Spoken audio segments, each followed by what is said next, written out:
Hi, my name is Adrian Arana Hurtado, My name is Miguel Montoya. And my name is Luis Renteria.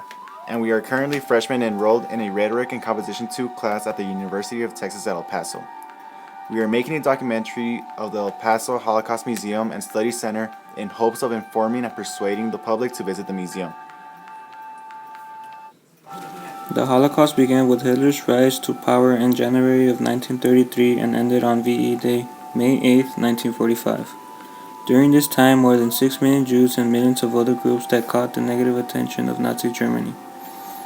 While all the murders were devastating to native populations, none were so devastating than the Jews. During this period, 5,000 Jewish communities were wiped out, and the total that died represented 1/3 of all Jewish people alive at that time.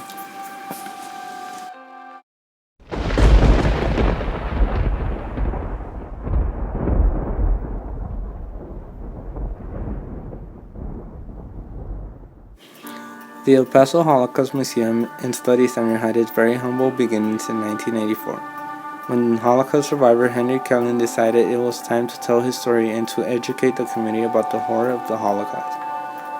In 1984, Mr. Kellen borrowed a space in a small corner of the Jewish Community Center in El Paso West Side. With a few books and a handful of personal items, he began telling his story. Word quickly spread about his Holocaust display, and before long, schools and interested people were making appointments to hear from Mr. Kellen. By 1994, the museum, appropriately named the El Paso Holocaust Museum and Study Center, opened its doors next to the Jewish Community Center. El Paso Holocaust Museum was the first Holocaust museum to be established in Texas, and it is now currently one of only 13 freestanding Holocaust museums in the United States. The El Paso Holocaust Museum is the only fully bilingual Holocaust museum in the United States. I personally think the museum is a great place to visit. Take advantage of the opportunity to visit one of the only 13 freestanding museums in the United States. You can be in and out in about 30 to 45 minutes and be well informed about the Holocaust. A lot of people don't know much about the Holocaust, and what better place to visit than a museum founded by a Holocaust survivor dedicated to the time period. The reason why you should visit is because people of all ages should know what happened during the Holocaust.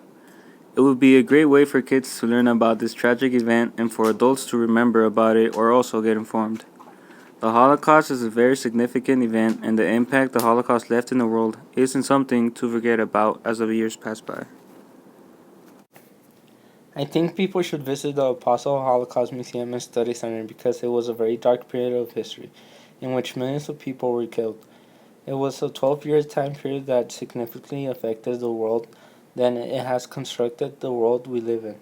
I feel that people need to go to El Paso Holocaust Museum and Study Center to make sure that the event is not forgotten and to ensure that it is not repeated. To find out more about the El Paso Holocaust Museum and Study Center, you can visit their website at www.elpasoholocaustmuseum.org or call 915-351-0048. The museum is located on 715 North Oregon Street and is open 6 days out of the week, Tuesday through Friday from 9 a.m. to 4 p.m. and Saturday and Sunday from 1 p.m. to 5 p.m. Thank you so much for your time, and once again, I'm Adrian Arana Hurtado. My name is Miguel Montoya. And my name is Luis Renteria.